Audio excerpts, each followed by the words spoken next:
Hello friends, welcome to my YouTube channel Babita Deepak tuition classes learn with basics.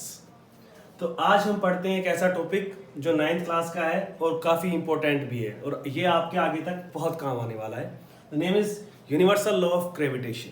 चलिए, तो इससे पहले हम थोड़ा इसके बारे में जान लेते हैं थ्योरी कि ग्रेविटी क्या होती है। देखिए, जैसे कि हम अब तक पढ़ते आ रहे हैं कि अर्थ बिहेव्स लाइक अ मैग्नेट। धरती हर चीज़ को अपनी तरफ खींच रही है, ठीक है।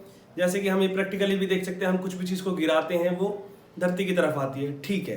बट अगर हम इसको और थोड़ा डीपली पढ़ेंगे, थोड़ा सा अपग्रेडेड वर्जन पढ़ेंगे, तो हम कुछ ऐसा पढ़ेंगे कि कोई भी दो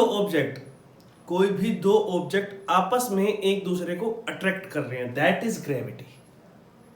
होप सो आपको समझ में आया। मैं फिर से रिवाइज कर देता हूं कि कोई भी दो ऑब्जेक्ट आपस में एक दूसरे को अट्रैक्ट कर रहे हैं, दैट इज ग्रेविटी। ये एक्चुअल में ग्रेविटी है। अब वो कितने फोर्स के साथ कर रहे हैं, कैसे कर रहे हैं, और कर रहे हैं तो वो आपस में चिपक क्यों नहीं रहे, दूर क्यों नहीं जा रहे, ये सब चीजें हम पढ़ेंगे लॉज में। आइए, तो पहला लॉ हम देखते हैं कि पहला लॉ ये कहता है कि जो फोर्स है, मैंने कहा है कि कोई भी दो ऑब्जेक्ट आपस में एक दूसरे के चिपक रहे हैं या अट्रैक्ट कर रहे हैं, लेकिन वो चिपक नहीं पा रहे हैं या चिपक रहे हैं, कुछ भी चीज हो, तो वो किस पे डिपेंड करेगा, उसका फोर्स कितना लगेगा, ये that is first law.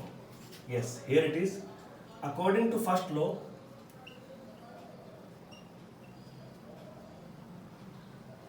The force of gravitation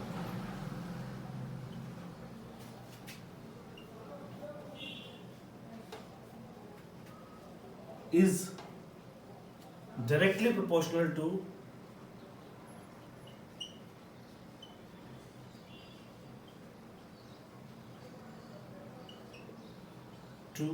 the product of their masses. The product of masses of two objects.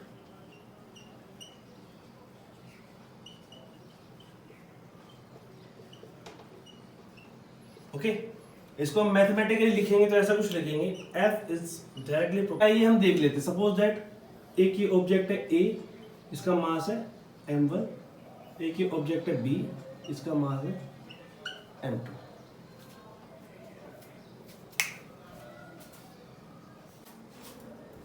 Yes, suppose that हमारे पास दो ऑब्जेक्ट्स है A और B, A का मास है m1 और B का मास है m2। अब हमें इन दोनों के बीच में कितना फोर्स ऑफ अट्रैक्शन लग रहा है वो देखना है। तो जैसे मैंने बता दिया कि पहला लॉ क्या कहता है कि जो फोर्स लगेगा इन दोनों के बीच, वो लगेगा इन दोनों के जो मास की जो प्रोडक्ट है उतना। अब आगे हम देखते हैं सेकंड लॉ क्या कहता है।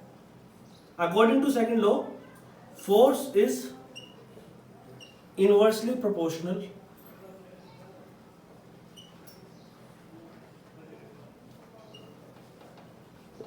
To the square of distance between them। Means इन दोनों के बीच का जो डिस्टेंस है, ये हम सेंटर से लेंगे जो डिस्टेंस, दैट इज इसको r बोल देते हैं या d कुछ भी, तो ये कुछ ऐसा लिखा जाएगा, F is inversely proportional to square of distance, square. ठीक है, अगर हम दोनों को कंबाइन करते हैं, इक्वेशन 1 and 2, तो ऐसा कुछ आएगा, F is proportional to m1 m2 by r square.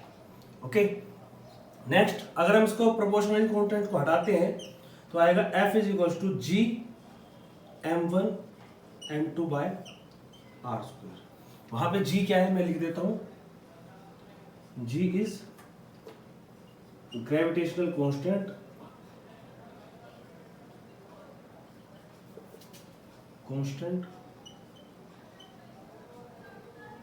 और इसकी वैल्यू है 6.6743 into 10 to power -11 newton metre square per KG. Okay, ये था।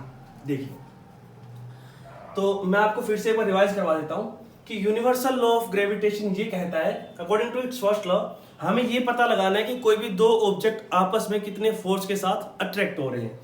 तो उसके लिए हमें दो लॉज है हमारे पास यूनिवर्सल लॉ। वो ये कहता है कि पहला लॉ ये कहता है कि उतना फोर्स लगेगा जो डायरेक्टली प्रोपोर्शनल होगा उन दोनों की प्रोडक्ट के, जितना भी उन दोनों ऑब्जेक्ट में मास है। नेक्स्ट ये कहता है कि इनवर्सली प्रोपोर्शनल होगा वो फोर्स जितना उन दोनों के बीच डिस्टेंस है उसका स्क्वायर का, ध्यान दीजिएगा स्क्वायर, 1/r²। हम दोनों इक्वेशंस को कंबाइन करके लिखते हैं, F is directly proportional to m1 m2/r²। Proportionality constant लगाते हैं हम इक्वल, इसको हटाने के लिए इसको इक्वल लगाते हैं तो यहाँ पे यूज करते हैं g है ग्रेविटेशनल कांस्टेंट जिसकी वैल्यू है ये। तो फाइनली हमारे पास जो फोर्स आएगा that is this. Okay, F is equal to Gm1 m2/r²। ये है हमारा universal law of gravitation. Hope so आपको ये वीडियो अच्छी लगी हो, और अगर आप इस वीडियो में कोई क्वेरी पाते हैं या कोई कंफ्यूजन पाते हैं तो प्लीज मुझे कमेंट करके जरूर बताएं, और वीडियो अच्छी लगी हो तो मुझे कमेंट करके बताएं और वीडियो को शेयर करें। Thank you.